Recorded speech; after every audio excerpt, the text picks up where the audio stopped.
What is a PSYOP? We are naturally going in that direction with this right here, but let's look this up. What is a PSYOP? A psychological operation, a military tactic that influences the behaviors of individuals. So PSYOP is a military tactic designed to influence the perceptions, emotions, motives, reasoning, and ultimately the behavior of foreign individuals, groups, organizations, and governments to achieve, well, for some reason, specifically U.S. military and national objectives. Now, before I searched this up, I was under the opinion, or I was under the assumption that anybody in any military or any government can do a psychological operation, and it's not just specifically the U.S. military, but maybe they just coined the term. These operations are conducted through planned communications and actions that aim to shape attitudes and behaviors without direct physical force. Of course, that's the strongest way to influence people. Don't force them. Influence people to make them think it's their own idea. PSYOP specialists analyze target audiences, develop tailored messages, and deliver influence through various tools such as leaflets, social media, this is what we're going to look into, radio broadcasts, or even strategic troop movements. Very interesting. The goal is to create or reinforce desired behaviors, such as encouraging surrender, undermining enemy morale, or building support for allied forces. PSYOP is considered a non-lethal weapon system and a key component of modern military strategy. Yes, it's like the whole concept of like, if you can resolve something peacefully without, everything coming to guns and destruction, then you should do so. And I think this is someone in the military's idea of, we need to resolve things peacefully. And by peacefully, I mean like, okay, we can still win the war, but we can just do it in a way that doesn't involve us spending troops and resources. Used in both conflict and peacetime. Okay, we need to know why it's used in peacetime now. It encompasses several functions, including military information support operations, MISO, psychological warfare, PSYWAR, military deception, MILDEC,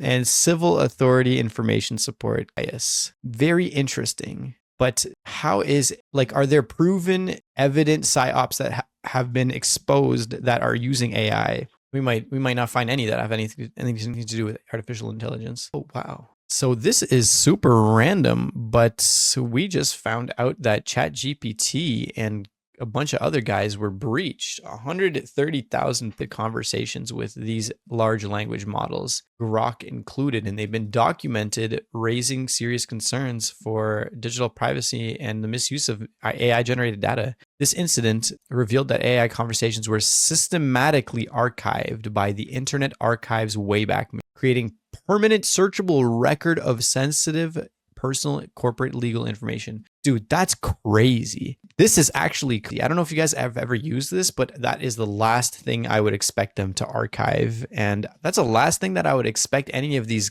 AI companies to let them archive. Check this out. Internet Archive. There we go. So digital library of free and borrowable text, movies, and music. I think this is a fantastic thing that these guys are doing, archive.org. This is a fantastic thing that they're doing. And the Wayback Machine allows you to actually look at 946 billion web pages saved over time. So if you guys ever want to just have fun and look at stuff back in the day, you could do something like this. So I'll go to AOL.com, right? And I can look up a bunch of details about AOL.com from many, many years ago. So look at this. Look at all these changes. I could look at what the internet was like in let's look at this. 1996, the first AOL.com website, okay? They have snapshots from 3 p.m. 1996, guys. And so the reason we're here and we're looking at this is because apparently somehow shared AI conversations were systematically archived by the Internet Archive's Wayback Machine. That is crazy. That is such a ridiculous leak. I'm shocked that that's the case. But these are shared AI conversations. So if you use ChatGPT or any of these guys, and you can click the little share icon and it'll generate a link and you can give it to someone and then they can see your conversation that you just had with the AI bot. It's those conversations because they generate a public link for them. I believe internal conversations, and we can confirm this, let's check out ChatGPT. Chats encrypted and private. Let's make sure that they are encrypted in private. Maybe they're not. They're encrypted during transmission, which protects data as it travels between their servers. However, chats are not private or confidential, as conversations stored on the servers can be reviewed by the staff, including human trainers, for model improvement, moderation, and compliance purposes. Even when chat history is data may still be retained for up to 30 days for abuse prevention and auditing. But it does not offer end-to-end encryption. So that means that your AI conversations are not private. We've come to the facts today. The truth is they are not private, but they are at least encrypted during transmission, which is like the bare minimum you could ask for anything on the internet. That's the bare minimum. But check this out, guys. Random tangent. We are on AOL.com from December 20th, the winter solstice, 1996. Dude. The future of personal chat, now available on AOL 3.0. Has anybody else used AOL like early 2000s? AOL was the shit, man. AOL was like literally the world's most popular internet service. These guys were doing their thing. America Online. Yo, this must have been such an advanced website back then. Must have been like, they must have been too cool. People looking at, yo, the pictures are changing. The pictures are changing. They're flashing at us. They got a Christmas banner. That's pretty funny. Let's check this out. June, let's look at like February 1990. We're going to pull up February 1990.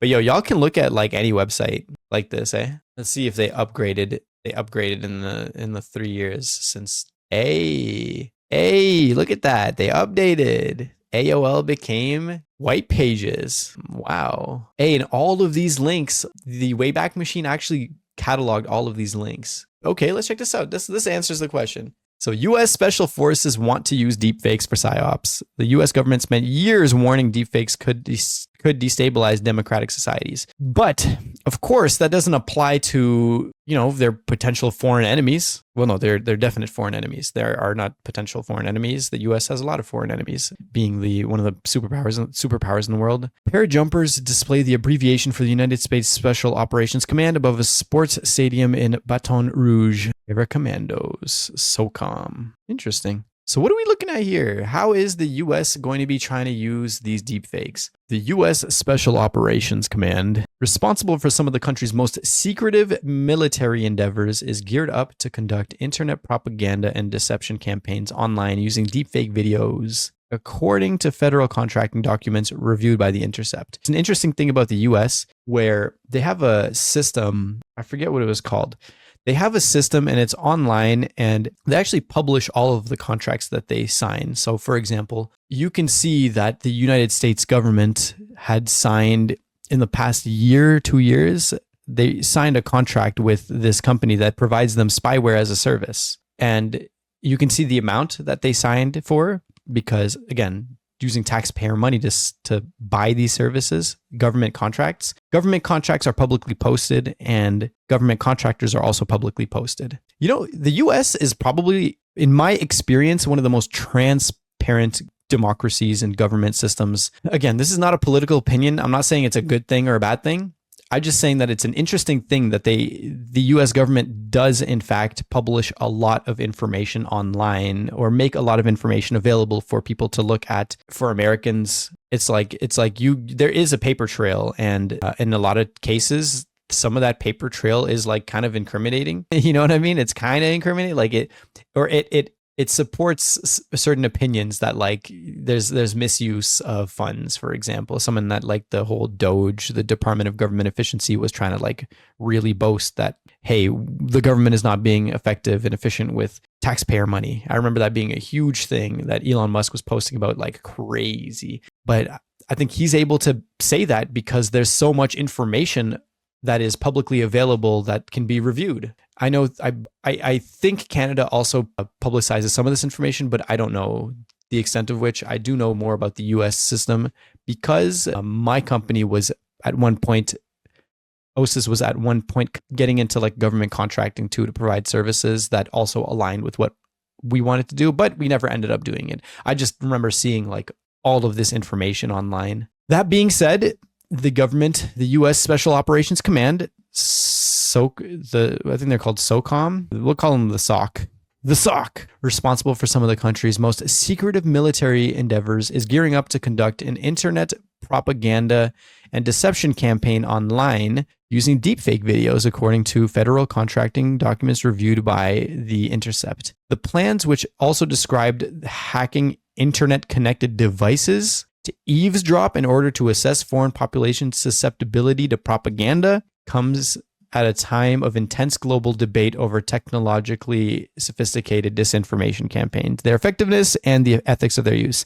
Hey, we're talking about this debate today. So perfect. Very interesting. Very interesting. I'm going to look at that in a moment. While the US routinely warns against the risk of deepfakes and is openly working to build tools to counter them, yes, they are actually doing this, openly working on tools to counter them with C2PA. C2PA to create provenance and to be able to sign and label files to show that they were legit and not a deepfake. The document from SOCOM represents nearly an unprecedented instance of the American government or any government openly signaling its desire to use highly controversial technology offensively. I wouldn't put it past them. Everyone's going to use AI when they can, or if they can, however they can. Because in their mind, they're like, we need to protect America's people and its interests, and we do that by using whatever tools are at our disposal. Excuse me. So their next generation propaganda aspirations are outlined in a procurement document. Very interesting. This is what I'm talking about, guys. This is what I'm talking about, guys. The US be posting this stuff and it's unclassified and it's public. And like, yo, how many other governments are doing this? Serious question. Serious question. Yeah, so contracting officer. Now, we don't know if this is real or not. Again, we don't know if this is real or not, but we can potentially confirm. Let's see this. Special Operations Forces Acquisition. Oh my goodness, I can't even copy that.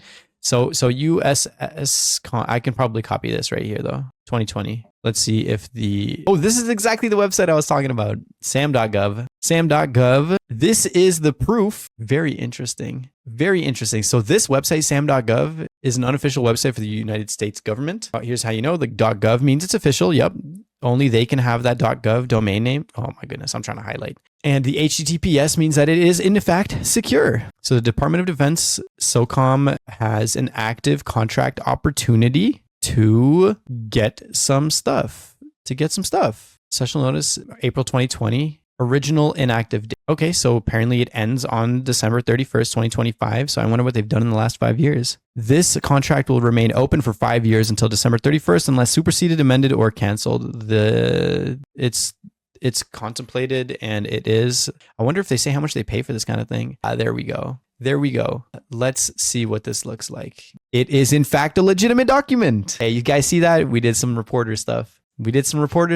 And technology in areas of interest. Special Operations Forces are designed to operate in austere environments and continue to be in the forefront of the United States efforts confronting an emerging reality where any opponent possesses potential for overmatching capabilities. The new normal for SOF will be to operate in satellites denied/disrupted environments under threat of targeting by high-end military capabilities, including weapons of mass destruction, where the cyber and electronic warfare domains are contested and increased scrutiny is routine. The future operating environment is a world of convergence, the point where the gap between non-state and state actor capabilities diminishes and the threat to force and mission success increases significantly. Whoa. Yo, that's some heavy stuff, man. The way they write that is some heavy stuff. Heavy stuff. Human machine interfacing? It's kind of crazy, man. What are we talking about here? What are they trying to do? They're basically trying to hire for the ability to do all of these things, to just advance their AI tech. Next generation. Interesting. Okay, interesting. I mean, it makes sense to them. It makes sense for them. Technological support systems. I'm just, for those who are just listening in and can't watch, I'm just zooming through this document. It's a pretty big document. There's no way we're going to read the whole thing. So look at this. Artificial intelligence. Okay, here we go. So information systems, they want areas of interest for the technologies they're looking for include application of industry. Okay, so application of industry open standards, data quality, data management sufficient to execute advanced computational artificial intelligence and machine learning algorithms for shared situational awareness and military decision making. So they want to use AI to process data. Makes sense that they would want to use AI to improve their situational awareness and decision making. Let's see where else they're using artificial intelligence. They want to automate tasks and decisions suited for technical accomplishment, thereby lowering operator cognitive load during combat operations. Automated decision-making support. This includes the use of machine learning, artificial intelligence, data analysis, and other strategies and/or technology to increase the speed and accuracy of the observe, orient, decide, act loop in a decision cycle. Oh my goodness, this is talking about biotech and human interface capabilities. They're trying to get some advanced humans out here, advanced like robo soldiers. Hey, this document ended up being way deeper than we initially thought. But I'm not sure where was the deepfakes, man? Where was the deepfakes? Where is the deepfakes, fam? It's probably under some like other kind of language, so I guess we could jump back over here. So the pitch document, first published by SOCOM's Directorate of Science and Tech in 2020, what we just looked at, guys, what we pulled out from the actual government website, established a wish list of next generation toys for the 21st Special Forces Commando, a litany of gadgets and futuristic tools that will help the country's most elite soldiers more effectively hunt and kill their targets using lasers, robots, holographs, and other sophisticated hardware. Last October, they quietly released an updated version of its wish list with a new section, Advanced Technologies for Use in Military Information Support Operations. So the added paragraph spells out their desire to obtain new and improved means of carrying out influence operations, digital deception, communication disruption, and disinformation campaigns at the tactical edge and operational levels. They are seeking a next generation capability to collect disparate data through public and open source information streams such as social media, local media, etc. to enable MISO to craft and direct influence operations. Wow, that is actually really intense. That sounds like they're basically saying we want some crazy next AI that is able to collect all kinds of public data from socials and local media, be able to craft and direct influence operations, and then create deep fakes, digital deception, communication, and disinformation campaigns. Wow.